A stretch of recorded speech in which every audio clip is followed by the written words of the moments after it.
The bloodletting has begun with the Lakers. Make sure to wear plenty of protection. Bronny James gets demoted to the G League, and UCLA's NIL program has some splaining to do. Good morning.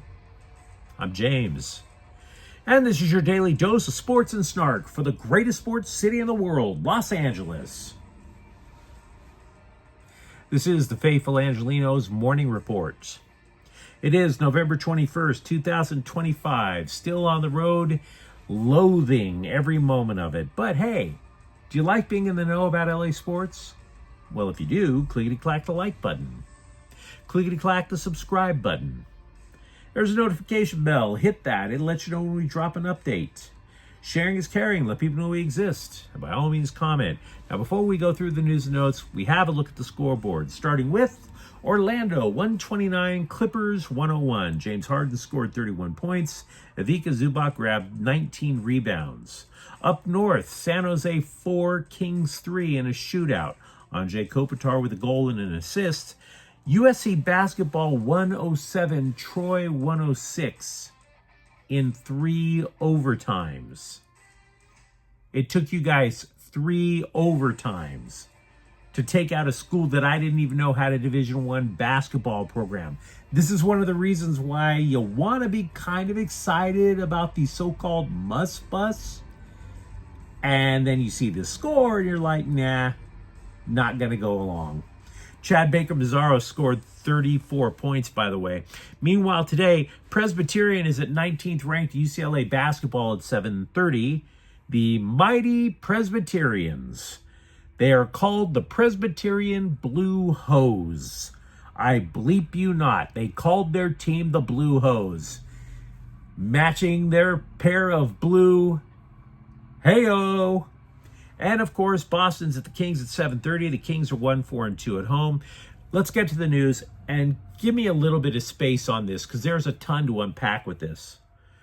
The moment the story broke that Dodger owner Mark Walter wanted to buy the Lakers outright, it was kind of obvious that anyone with the last name Buss was on borrowed time, right? Because the Buss family had been saying for years, hey, we're just this mom and pop business over here, just a humble little business. And then a dude drops $10 billion to own the thing, right? All of a sudden, mom and pop get introduced to cutthroat corporate America. So the question then becomes, was that really the simple reason as to why Joey and Jesse Buss, for that matter, the entire, or I should say the majority of the scouting department, got the heave-ho yesterday? Joey Buss served as alternate governor and the vice president of research and development. Jesse Buss was the Lakers' assistant general manager. And by the way, one of the scouts, also named Buss, Sean Buss. So why am I hesitant to say that this was a bloodless coup of big business? Because Jesse told The Athletic, quote, she fired everyone, unquote. And unless Mark Walter went trans, that ain't him, guys. She would be Team Governor Jeannie Buss. And I got to say something. She recently got married. I really hope she enjoys Jay Moore's company because Thanksgiving dinner is going to be pretty damn lonely otherwise. In one afternoon, just one afternoon, all the dysfunction that we had assumed was going on in the Buss family just, boom, completely validated in an explosion of drama.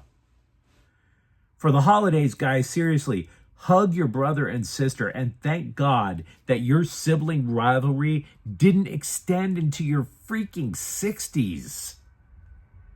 Now, in their outgoing statement, the brothers wrote, quote, at times like this, we wish we could ask our dad what he would think of it all, unquote. Way to twist the knife, fellas. Way to do that. Now, if you really want to know what your dad might be thinking of it all, I think I have an answer. It's going to be harsh, but I'm pretty sure I know what he's thinking. from the great beyond. He might be thinking, damn, if I weren't such a playboy and sired 7 kids with multiple women, maybe the basketball team I love so much wouldn't be like Game of Freaking Thrones. I think your dad might be thinking that. For example, Jesse Buss said he hadn't spoken to his sister in 5 months. And this isn't the first time Jeannie Buss ran a relative. You might recall that in order to take control of the Lakers, she had to win this palace coup against her older brother, Jim. Now, to be fair, Jim Buss had no idea what the hell he was doing. And I will add that in order for the team to get sold to Walter, the majority of the Buss kids had to vote in favor of the move. The vote was 4-2. Guess who voted no? Exactly. Now, if Walter has an idea, again, this is all like super messy, right? And if Walter has an idea of how he wants the scouting to be run with the Lakers in the future, obviously we Laker fans can't complain. Dodger scouting has been a model that the rest of baseball has not been able to replicate. They are still cutting edge. And by the way, everybody on the Dodgers payroll, from the outside looking in, they all appear to be pulling in the same direction. You can't say that about the Lakers, obviously. Now, an alleged NBA insider is claiming Walter is making the majority of the decisions with the Lakers. Because, duh. You pay $10 billion, yeah, it's your call. The LA Times reported Walter wants everything with the Lakers reevaluated. So perhaps Jeannie Buss had to become the hatchet man of her own family in order to keep her own job title. No idea. But again, with all this dysfunction, they weren't always wrong. Jesse Buss wasn't exactly a drooling idiot. Lakers scouting unearthed some diamonds in the rough. Austin Reeves, remember him? What about Kyle Kuzma, Max Christie, Jordan Clarkson, Larry Nance Jr.? So, yeah, it's a mess. It's a very messy story. But it's not as efficient as the way the Dodgers do things. Now, I wouldn't shed too many tears for the brothers Buss. I'm not trying to pull emotional strings here when I talk to you guys about this. These guys obviously have generational wealth from the sale. They still have a wee little slice of the franchise. And a couple of months ago, the two dudes formed a company to invest in other sports teams. You and I should be so lucky. But you have to wonder about the size of Dr. Buss's casket, but because, man, that dude is rolling over in his grave. The vision that Jerry Buss, who was like a patriarch in the NBA, the vision that he had for the Lakers' future never came to pass. Didn't come close. 7 kids. 6 of them worked for the Lakers. By my count, it's down to 1, and all of them just devoured each other one at a time. I'm left wondering if Jeannie Buss knows what it's like to have your own neck pressed against a chopping block. Because it isn't hard to envision her head being the one rolling away next. When Walter bought the Dodgers in 2012 as part of the Guggenheim Group, they didn't even sub out general manager Ned Colletti for another 2 years, which of course led to Andrew Friedman coming in, rebuilding the entire franchise from the ground up, right? Ned Colletti didn't exactly run a horrible ship, but it's abundantly clear Walter dropped $10 billion on the team and said this drama ends. He may have not been the one to fire the 2 brothers, but the dysfunction may be finally coming to an end. There will be no such grace period with the Lakers that was afforded to the Dodgers. And nor should there be. There are many paths open for the Lakers to improve. They currently have more than $100 million in expiring contracts this season. They might have as much as $50 million in cap space. So, gross, ugly bloodletting, but who didn't expect it to happen? If you're a Laker fan, let me know. It took a while to get through all of that, but yeah, there was a lot to unpack. Let me know what you think in the comments thread. Also with the Lakers, to paraphrase pro wrestler Cody Rhodes, the Lakers have more than one royal family. And there was a wee bit of bloodletting in royal family number 2 as well. Bronny James sent to the G League. Can't say I blame the Lakers. James's minutes has doubled this year, up to more than 11 per game, and he has rewarded them with 2.1 points per game. For all the chatter that we heard about how his game is just developed by leaps and bounds, my gosh, he is Icarus flying to the clouds. Why, he's going to earn a spot in the rotation, we heard. I guess not.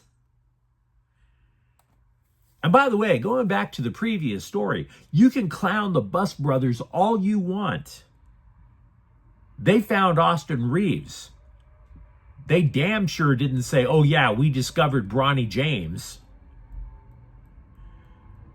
They weren't the driving force to get Rob Pelinka to draft that Nepo baby. As if UCLA football hasn't been like the Titanic. Well, actually, it's been like the Titanic. Only you don't even get Celine Dion singing in your ear while the icy waters reach your feet. No. You drown to the Christmas music of Mariah Carey. That's how UCLA football has been this year. So, in addition to a fired coach, a rumored plan to move to SoFi Stadium, and a withering recruiting class, there is now a report claiming that the NIL collective allegedly funneled money through a tax-exempt charity. In other words, there's allegations of a conflict of interest because the guy who used to run the NIL collective also ran the charity. Emails indicated about $500,000 intended to go to the football program first went to the charity, which, by the way, is run by a former UCLA player. Now, everybody's claiming it's all above board, nothing to see here. But then you learn UCLA shifted its NIL for football to new people.